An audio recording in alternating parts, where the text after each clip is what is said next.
We walked over. I introduced myself. And as soon as they saw me, I didn't really have to say anything. I'm wearing the hat. I've got the sign. They all know why I'm there. And so I asked the young lady, may I help you? Let's talk about alternatives to this clinic. She said, no, thank you. I really don't want to talk about it. I said, okay, we can't go any further than that. I let her go in, but he's there. The guy is there. And when I can't talk to the women, I talk to the men. Mm-hmm. And so he was looking for change to put into the meter as he's parking the car. So he and I are having a conversation. And I'm sharing with him, man, do you know what abortion is? And do you know what abortion does? Do you really understand that your baby only has minutes to live? Once they get inside that door, there's just a few minutes left to save the life of your child. He said, yes, I know what abortion is and I know what abortion does. I said, you do? He says, yeah, you don't have to tell me. He says, I know I'm wrong. I know it's costing the life of my child. I said, well, man, you better run in there. You can stop this. You tell her that you love her. You tell her you're going to take care of her and that baby, and I'll help you do it. He said, no, I'm not going to do it. I said, why on earth are you not going to do that? Now, I was getting upset.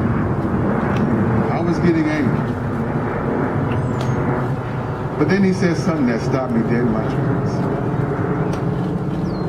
He said, Walter, I'm no longer a man. He says, I'm not a man anymore. He says, I don't even know what I am. And he put his head down. And all of a sudden the conversation changed. He said, I'm 26 years old. I had my first baby at 16. Between 16 and 26, I've had 16 children. Yeah. Of the 16, 14 are alive. He said 14 aborted children. Only 2 are alive, and those 2 are because the mother got a restraining order against him. So the 2 mothers wouldn't let him come in. The 17th was walking into the clinic, and again, my blood started to curdle. But he kept saying, Walter, I'm not a man anymore. He said, a man is supposed to provide for his family. He said, a man is supposed to protect women and children. He said a man is supposed to secure the future of his family. A man isn't supposed to do what I do. He says, I'm lost. He said, even God can't reach me now. And then he said this. Where's Valerie? He said, do you have any real options?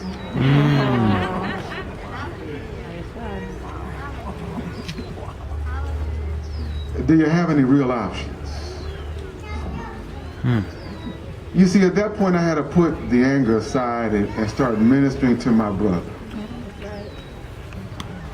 I only had minutes. I did the very best I could, but you know what? I needed real options. I needed a ministry that understood that both men and women need the help. I needed a ministry that had a team of volunteers, that had a strong cadre of donors, that had some people behind them committed and dedicated to the cause of life and were willing to step out of the shadows and get involved in a public square and reach out to men and women going into the abortion clinic who think they don't have any real options.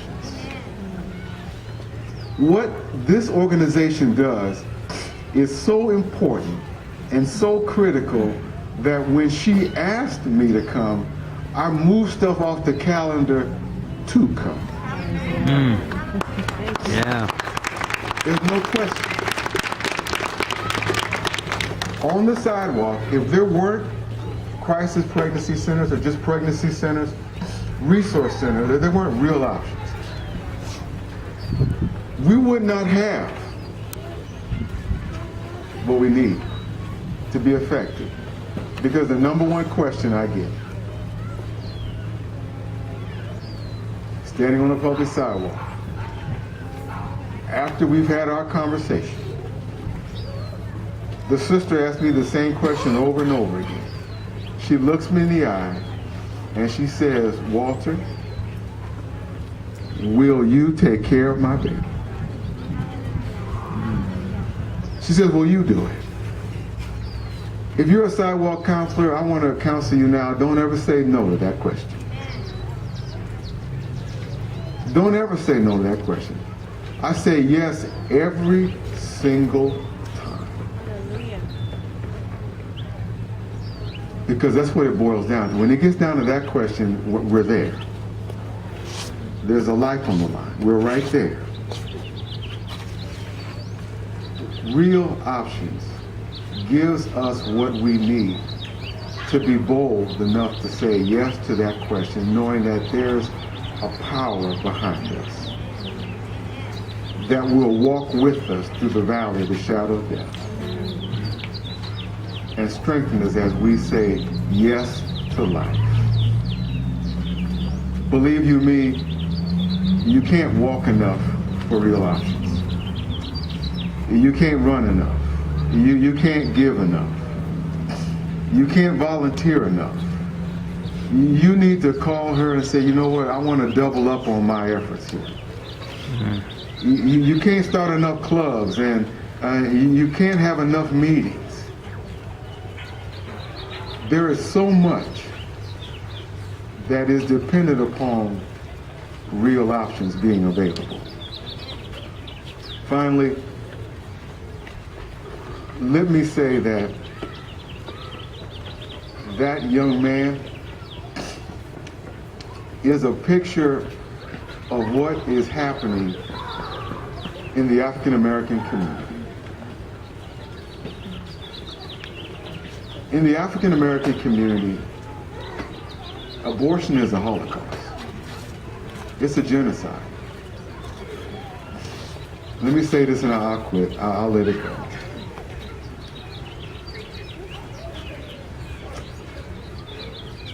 According to the Alan Guttmacher Institute, the former research arm of Planned Parenthood, a well-documented racist and eugenicist, Alan Guttmacher. African Americans are responsible for 30% of all abortions in the United States of America. According to the CDC, the Center of Disease and Control, our government, African Americans are 37%. 37% of all abortions are from African Americans. But you got to break that number down. African Americans are about 12% of the population. So 12% is responsible for 37% of all abortions in the country. But you got to break that number down. Half of us are women. You're looking at 6% responsible for 37% of all abortions in this country. But when you consider childbearing age, now you're down to 3%. Responsible for 37% of all abortions in this country. The young man I met outside the clinic isn't an isolated case.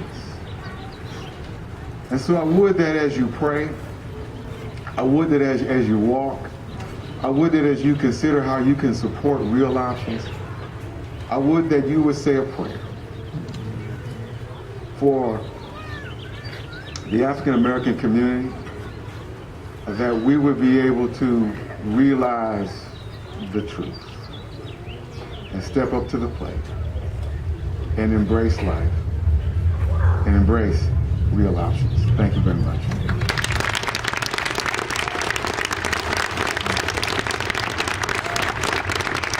Thank you, Walter. Wow, God bless you. Thank you, Lori. I know they sacrificed to come out today, and we really appreciate them. I just want to say a couple things. Where's Gabby Hughes? I saw her out of the corner of my eye, but anyway,